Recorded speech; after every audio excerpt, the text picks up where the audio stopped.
Hello, dear students. How are you? Hope you all are doing good. Welcome to my channel. Name Prab Alice. Please try to like and subscribe my channel as much as possible.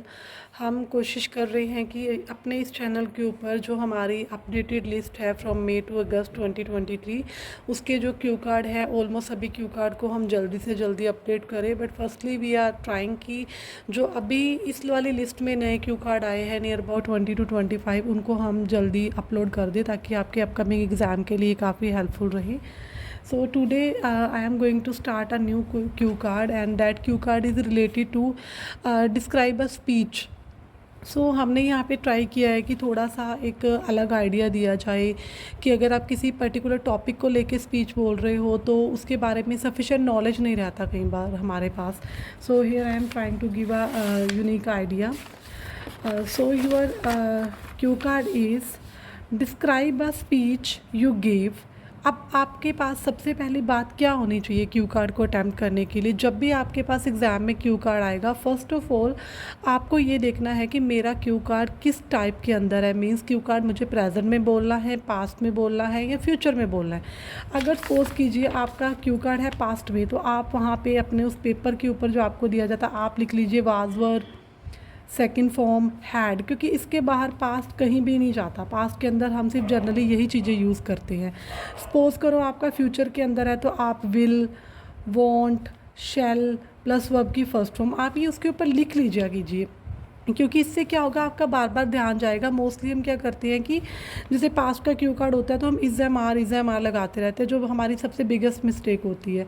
तो सबसे पहले जो हमें चीज़ ध्यान रखनी है कि हमारा फॉर्म ऑफ क्यू कार्ड क्या है, हमें किस फॉर्म के अंदर उसको प्रेजेंट करना है। So your cue card is describe a speech you gave और describe a talk you gave to a group of people. आपको एक ऐसा टाइम बताना है जब आपने स्पीच दी हो कुछ लोगों को। तो पॉइंट है व्हेन एंड टू होम, कब और किस किस को आपने स्पीच दी। What was the speech about, उसके टॉपिक के बारे में हमें यहाँ पे बताना है। Why you gave the speech, speech देने का आपका मोटिव क्या था। And how did you feel about it, और आपको कैसा फील हुआ। Now I am going to start the cue card. Well there are many times when we give speech. बहुत सारे ऐसे टाइम होते हैं जब हम स्पीच देते हैं। And mostly we all give speech during the school और कॉलेज टाइम। और मोस्टली हम जो हैं स्कूल और कॉलेज टाइम में हम यूजुअली स्पीच देते हैं। So here I would like to shed some light on the time when I delivered a speech. तो मैं यहाँ पे उस समय के ऊपर प्रकाश डालना चाहूँगी जब मैंने एक स्पीच दी थी। It's so happen, it's so happen का मतलब है, इसका मतलब होता है ऐसा था कि, ऐसा था कि या ऐसा हुआ था कि, या आप इसकी जगह लिख सकते हो आई विविडली रिमीन्स। रिमीन्स का मतलब मेरे को अच्छे से रिमेंबर है। रिमीन्स की जगह आप रिमेंबर वर्ड यूज़ कर सकते हैं। When I was in 10th grade, जब मैं 10th ग्रेड में था, at that time my school organised a speech competition. तो मेरे स्कूल ने एक स्पीच कॉम्पिटिशन ऑर्गेनाइज किया and it was necessary to partake या पार्टिसिपेटेड। देखो हम नॉर्मली बोलते हैं कि ये ज़रूरी था पार्टिसिपेट करना, तो पार्टिसिपेटेड कह सकते हो या पार्टुक, क्योंकि नॉर्मली इसकी जो फर्स्ट फॉर्म होती है वो होती है पार्टेक। पार्टिसिपेट करने को पार्टेक भी बोल सकते हैं, तो ये पास्ट में तो हमने पार्टुक लिखा। It was necessary to participate at least 2 student from each class. तो ये ज़रूरी था कि हर क्लास से 2 बच्चे इसके अंदर कॉम्पिटिशन में पार्टिसिपेट करें। So our teacher suggested my name, तो मेरे टीचर ने मेरा नाम भी सजेस्ट कर दिया। Initially I was nervous, starting में क्या था मैं नर्वस था, but my teacher gave me strength, पर मेरे जो टीचर ने मुझे काफ़ी हौसला दिया। I was also in the state of confusion, मैं स्टेट ऑफ कन्फ्यूज़न में था, या लिख सकती हूँ I was also in, I was very confuse about selection of topic. तो मेरी कन्फ्यूज़न थी कि टॉपिक क्या सेलेक्ट किया जाए, but with the help of my teacher I chose a topic healthy lifestyle. तो मैंने अपने टीचर की हेल्प से एक टॉपिक चूज़ किया। The name of the topic is healthy lifestyle. So on that particular day, उस पर्टिकुलर डे में I went on stage with confidence, मैं कॉन्फिडेंस से स्टेज पे गया and started giving my speech, और मैंने अपनी स्पीच देनी शुरू कर दी इन फ्रंट ऑफ, क्योंकि इसमें पॉइंट था किस किस के सामने, school principal, chief guest and student. तो मैंने इन सब के सामने अपनी स्पीच देनी स्टार्ट की। I divided my speech into 3 part, मैंने अपनी स्पीच को 3 पार्ट में डिवाइड किया। Firstly I described why nowadays people are leading an unhealthy lifestyle. तो पहले पॉइंट में मैंने ये डिस्क्राइब किया कि आज के टाइम पे लोग अनहेल्दी लाइफस्टाइल क्यों जी रहे हैं। आई एक्सप्लेन दैट, मैंने उसमें बताया कि now most of the people are in the rat race of earning money. ये जो लाइन है, most of the people are in the rat race of earning money, इसका मतलब है कि आज के टाइम पे जो ज़्यादातर लोग हैं वो पैसा कमाने की दौड़ में लगे हुए हैं।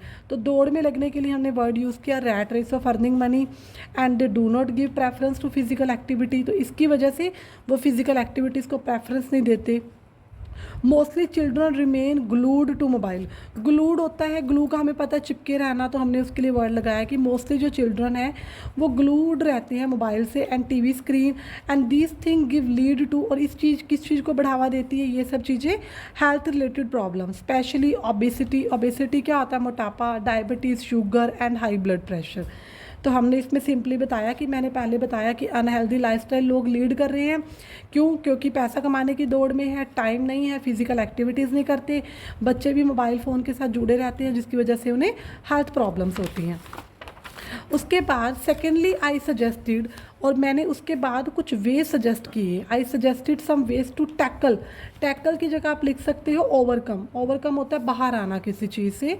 आई suggested some way to tackle this problem that people should do exercise daily, कि लोगों को डेली एक्सरसाइज करना चाहिए to keep their body hale and hearty. Hale and hearty का मतलब होता है to keep their body fit and fine, कि लोगों को डेली एक्सरसाइज करनी चाहिए।